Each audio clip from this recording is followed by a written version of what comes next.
Assalamualaikum warahmatullahi wabarakatuh. Perkenalkan, nama saya Asya Lauren Putri Sriwijaya dengan NIM 2404 1070 152. Baiklah, di sini saya akan menjelaskan sedikit tentang bagaimana Islam masuk ke Nusantara.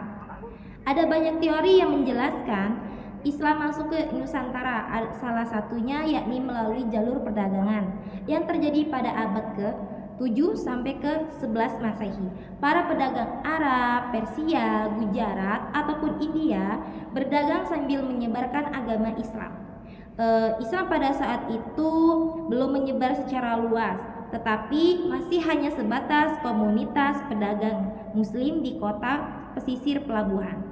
Lalu pada abad ke-14 sampai 16 Masehi, Islam mulai tersebar luas melalui jalur perkawinan dan dakwah Wali Songo.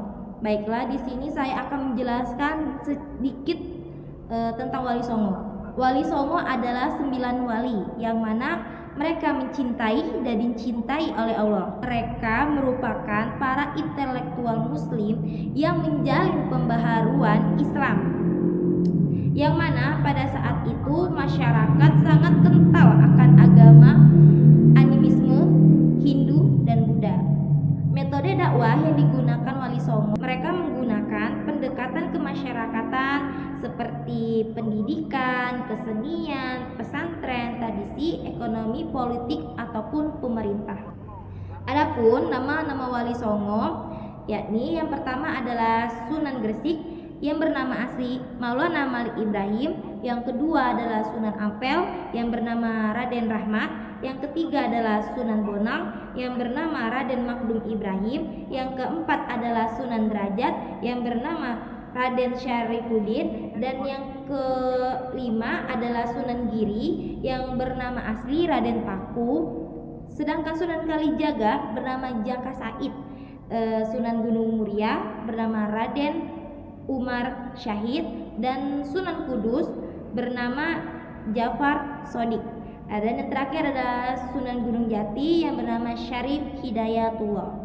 Sunan Gresik melakukan pendekatan dakwah melalui pertanian, pengobatan, dan keteladanan akhlak.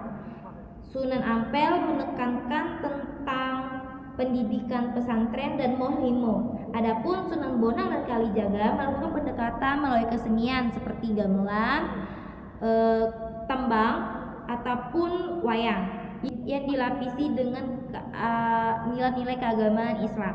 Adapun Sunan Kudus yakni menunjukkan sikap toleransi melalui akulturasi, arsitektur, campuran toleransi antara agama Hindu dan Buddha. Contohnya seperti Masjid Menara Kudus yang ada di Jawa sana.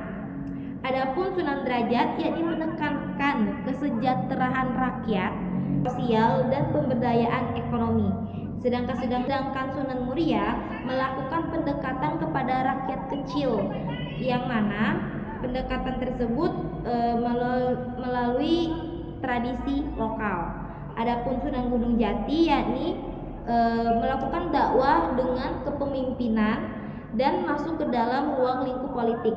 Adapun Sunan Giri berdakwah melalui pendidikan dan permainan anak-anak yang syarat akan nilai-nilai keislaman. Baiklah, saya akan menjawab pertanyaan yang sering muncul di dalam benak para permisa. Salah satunya adalah Wali Songo kan gabungkan ajaran Hindu, Buddha, dan Islam. Apakah tidak terjadi penyimpangan agama? Oke, di sini saya akan menjelaskan ya. Agama Islam itu fleksibel dan juga tidak memaksa serta damai. Kita tidak bisa memaksakan mereka dengan cara kekerasan. Jadi para Wali Songo ini melakukan pendekatan dengan menggabungkan nilai-nilai kebudayaan yang melekat pada mereka dengan ajaran-ajaran Islam. Maksudnya adalah sedikit demi sedikit memberitahukan bahwa agama Islam ini fleksibel tetapi rahmatan lil alamin. Contohnya yang terjadi pada zaman Rasulullah ini adalah larangan minum khamar.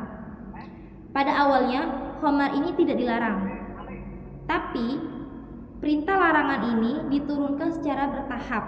Yakni yang pertama, perintah larangan pertama adalah kita diberitahu bahwasannya plus minus atau kemudorotan apa saja yang kita dapatkan dari minum khamar atau manfaat apa saja yang kita dapatkan dari minum khamar.